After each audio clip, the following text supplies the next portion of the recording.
Hello बच्चों, इस video में हम लोग न्यू एनसीईआरटी पाठ्य पुस्तक का एग्जाम्पल 4.3 करने वाले हैं और ये बहुत इम्पोर्टेंट है।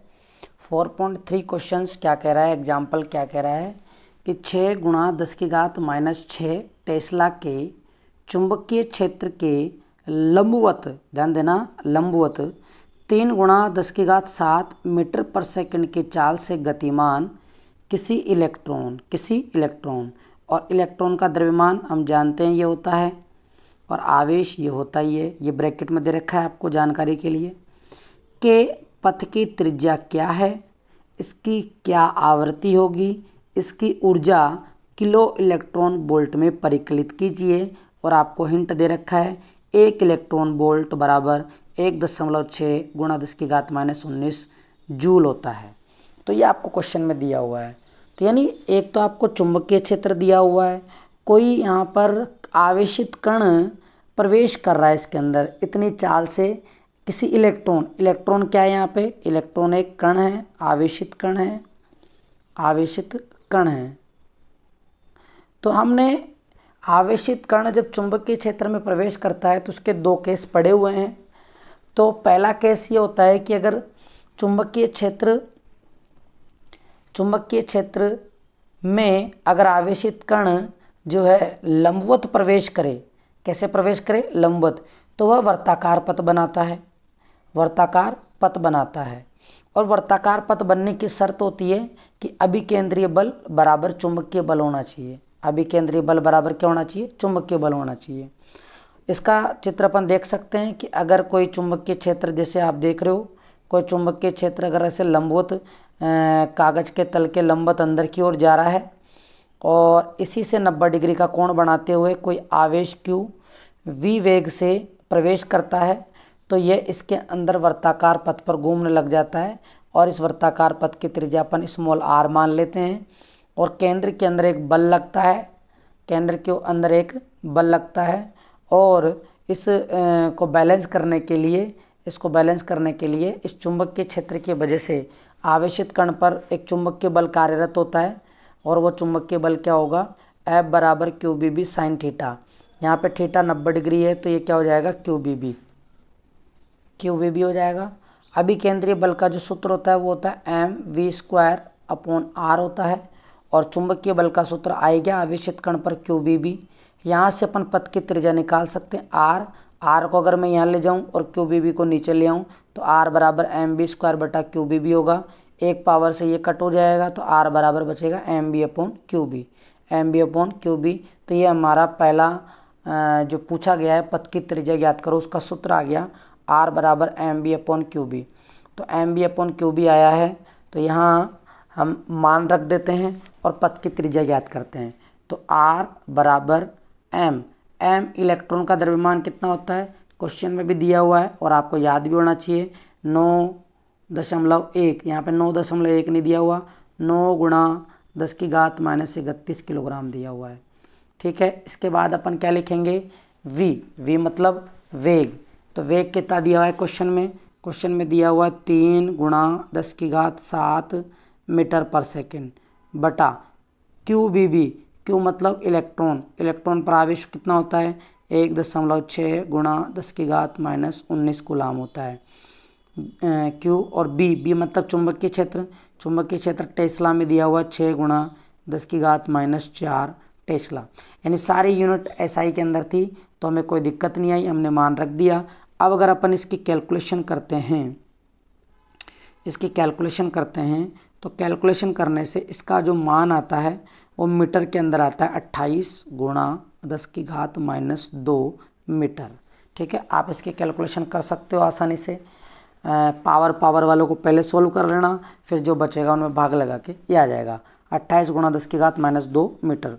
इसको आप सेंटीमीटर में कन्वर्ट करोगे तो 10 की घात -2 को हटा दो तो 28 सेंटीमीटर इसका आंसर आ जाएगा। ये तो गई वृत्ताकार पथ की त्रिज्या।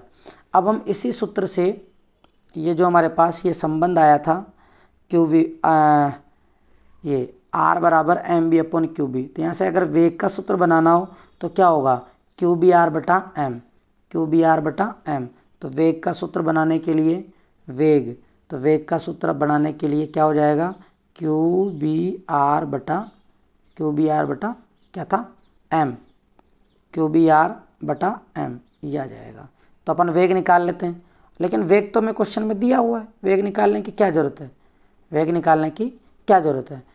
अब हमसे दूसरे केस में पूछा आवर्ती क्या होती है, आवर्ती मतलब ऐसे न्यू। तो ये आवर्ती क्या होती है, आवर्ती होती है कि आवर्ती जो होती है वो आवर्तकाल का व्युत्क्रमानुपाती होती है, आवर्तकाल का व्युत्क्रमानुपाती होती है। यदि हमने आवर्तकाल का सूत्र निकाल दिया तो आवर्ती का सूत्र आ जाएगा। तो ध्यान दो, अगर कोई वृत्ताकार पथ बना रहा है एक चक्कर में, तो वो कितनी दूरी तय कर रहा है, वो दूरी तय कर रहा है 2πr। कितनी दूरी तय कर रहा है, 2πr। चाल कितनी है उसकी, v, चाल कितनी है, v। तो अगर चाल v है, समय बराबर होता है दूरी बटा चाल, समय बराबर होता है दूरी बटा चाल। तो दूरी एक पूरे चक्कर में दूरी कितनी तय करी, 2πr। चाल कितनी है उसकी, v।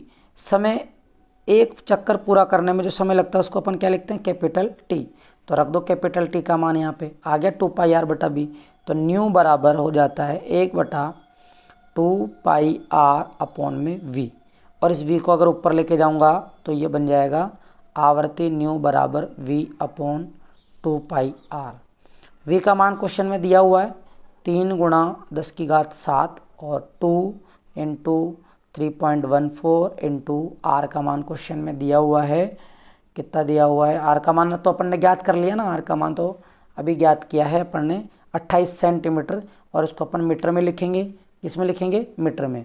तो यहाँ पे मीटर में लिखेंगे तो 28 × 10⁻2।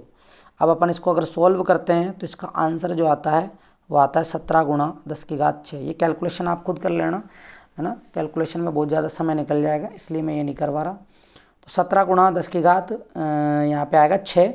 और आवर्ती है, आवर्ती आपको मैंने बताया था कि आवर्तकाल का व्युत्क्रमानुपाती होती है, इसकी यूनिट हो जाती है सेकंड इनवर्स।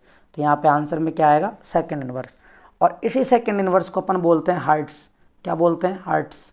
हर्ट्स, तो यहाँ पर अपन क्या लिख देते हैं, हर्ट्स। और 10⁻6 जो होती है इसको अपन मेगा लिखते हैं, क्या लिखते हैं, मेगा। तो इसका आंसर आ जाएगा 17 मेगा हर्ट्स। यहाँ पे 10⁻6 को क्या लिखते हैं, मेगा, तो 17 मेगा हर्ट्स इसका आंसर आ जाएगा। आवर्ती ज्ञात हो गई। अब आवर्ती ज्ञात करने के बाद में हमसे क्वेश्चन में क्या पूछा है देख लेते हैं एक बार। हमसे क्वेश्चन में पूछा है कि इसकी ऊर्जा किलो इलेक्ट्रॉन वोल्ट में ज्ञात करो। तो ऊर्जा ज्ञात करने के लिए ऊर्जा ज्ञात करने के लिए हम यहाँ पे सूत्र लगाएंगे, क्योंकि ऊर्जा जो होगी गति के कारण आ रही है। तो गतिज ऊर्जा का सूत्र हो जाता है E के बराबर ½